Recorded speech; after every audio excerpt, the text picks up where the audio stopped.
gonna go ahead and start with facial bones. So facial bones are all done at 40-inch SID with an 8x10 film size.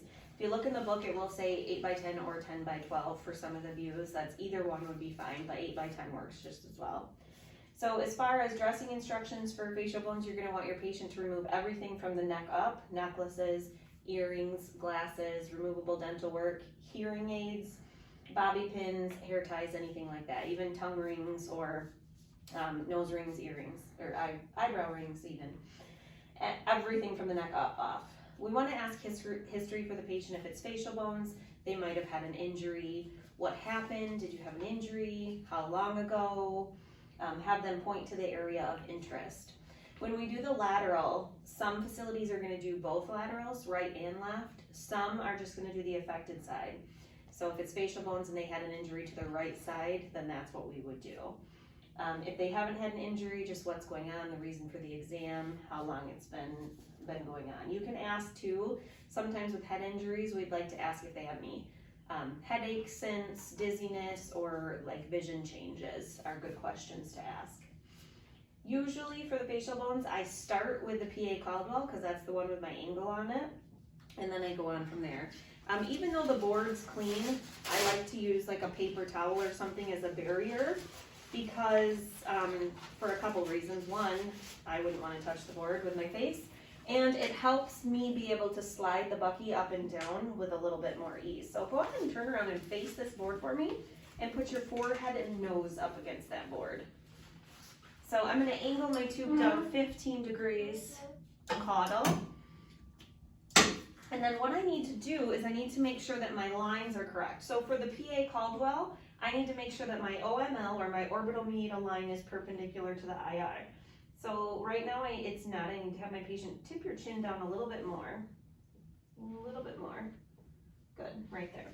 So now my orbital meatal line is perpendicular, and then I can double check and make sure that I'm exiting at the nasion. So I take my central right here, coming in, making sure it's at the nasion. The bucky's gonna move down in front of you. See how much easier it makes it slide with her paper towel there.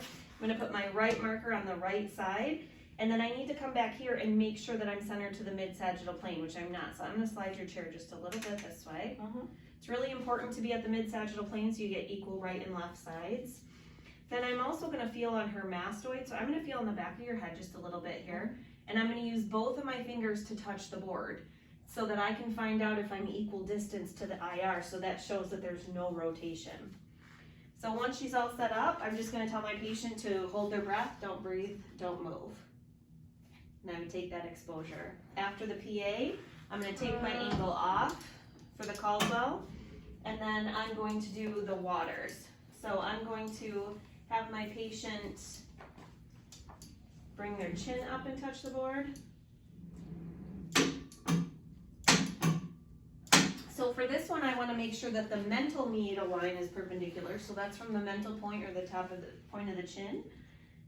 So that looks perpendicular right there. So I'm going to leave her just like that.